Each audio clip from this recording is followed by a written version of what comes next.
So we're still here at Rocky Springs Ranch, and we got horses behind us and actually a horse right in front of us. So you might see that traveler in a second again. You met them in the little last segment we did. But I wanted to talk to you, Claudia, about something called balance awareness. Yes. That you actually have trademarked or registered. Yes, it's a registered trademark. Balanced awareness program we started as a horsemanship program many years ago. And it come about through the different training that I had in Western, English, dressage, classical riding, rodeo eventing, gymkhana, jumping. I kind of put that all together along with yoga. When I had some severe pain issues, I started doing yoga, and it was hatha yoga. And that way I was able to manage pain. But what I discovered, a lot of the balances and poses that we did was very similar to the very poses that I use with students to teach them good balance. Right. And one of my mentors, Shirley Grubbs, which studied with Nuno Oliveira in Portugal, with the classical riding, her and I developed such a good friendship through our working together at her saddlery, and she also taught me saddle fitting and repairs. We developed this program kind of together because we seen where the yoga was so much like what we did with, athletic programs with the horses. And you really do have to be a decent athlete to ride the horse, but you don't have to be perfect. Right. And the balanced awareness kind of melds all of classical training and classical riding together with horsemanship and yoga. So it's a marriage of multiple disciplines into one, but it focuses mainly on the rider's responsibility as a horseman. The horses bring me people, and I fix them for them. The horses bring you people, and you fix the. I fix the people. The people through the horses. For the horses. Yeah, the horses say thank you. So that they're kinder to their horses. Right. Horses only are mirrors of us. And if you have a horse with an issue or problem, it's generally because there's a physical pain. Really? I love this one. Yeah, getting right in between here. Now, do you have something to say, Traveler? Yes. Is that what's going on? He really enjoys his training that he's having done. Right. And if your horses run from you, it's probably because the saddle doesn't fit, the bridle or bit hurts their mouth. Right. You're riding incorrectly. They don't understand it. There's a reason they run. And you were saying to me earlier, Claudia, that horses have incredible memories. Yes. So there's an association of a rider or a trainer if they have had a bad experience, right? A lot of times, some of the horses that I work with and the people that comes here, they've developed a love-hate relationship. Right. The people love the horse. The horse hates the relationship. And it's terrible because that horse does not want to hate the owner. They want to love the owner, but the owner's not listening to them. Right. And it's unfortunate, but true. A lot of things happen because of misunderstandings. Claudia, I am no horse expert. I have no horse experience in anybody in my family. We'll have to change that. We can change that. I think that would be great. But I don't know the different forms of training that you were mentioning right at the beginning. And how did you first come about deciding that I need to get trained in all these things, or is it just a natural progress? I was 18, had wanted a horse all my life, so I drew and painted them because I couldn't have one. Right. Daddy asked me at 18 when I graduated, what do you want, a horse or a car?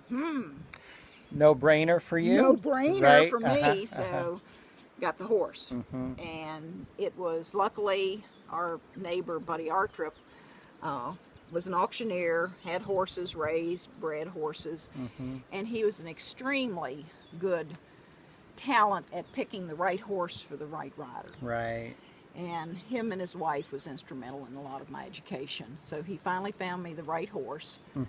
I had to learn how to ride then. Yeah. So you don't just ride without training. So not much in the way of Western lessons around here. Okay. So I went to Pigeon Hill down in Berryville and met my instructor Donna Gramelman through the Shenandoah university at the time was Wonderful. having a program. So she educated me in jumping, preparing me to go out on the hunt field for hunters. And of course we did gymnastics, just like you should do. Right. So you learn your balance through gymnastic training on the horse.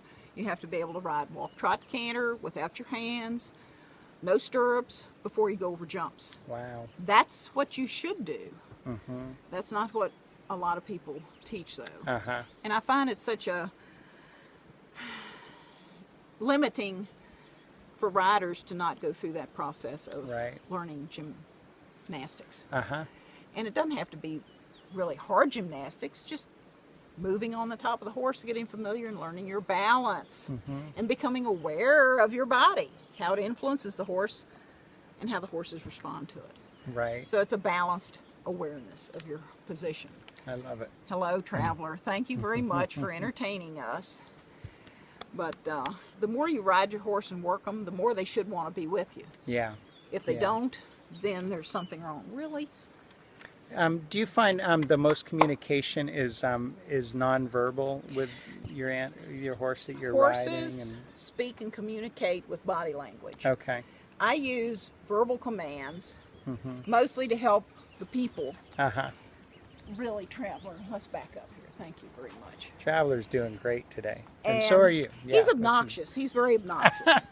He wants to be right in the middle of it. But a lot of times we don't talk to the horse properly. Horses are horses. We need to treat them and talk to them like a horse. So we have to emulate their behavior and language. And that language is body language.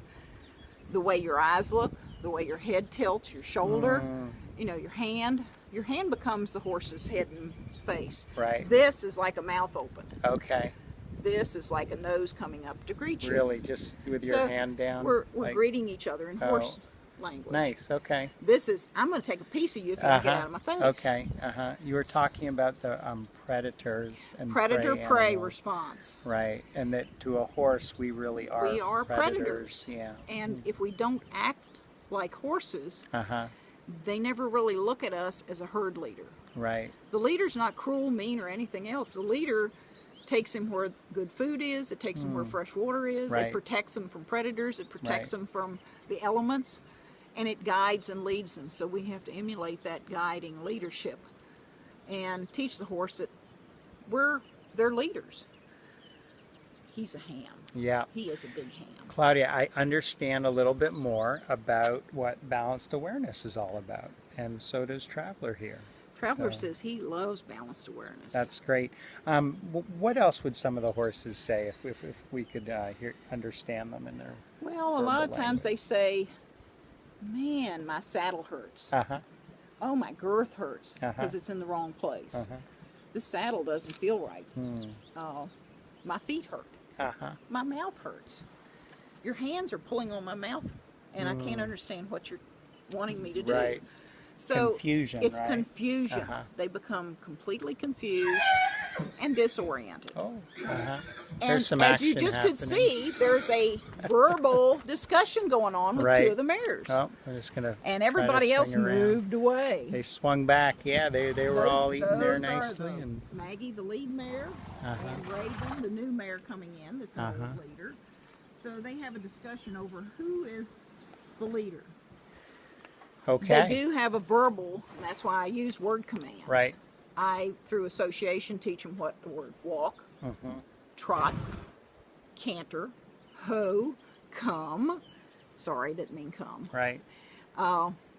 No, we don't mean come. Yes, I know you learned that. He's very right well. there. Yeah, he knows what that means. Yeah, he wants to let you know. So through hand gestures, body language, and verbal commands, as you just heard, they were discussing the issue of who gets what piece of hay. Right. Right. So horses do talk verbally to each other as well.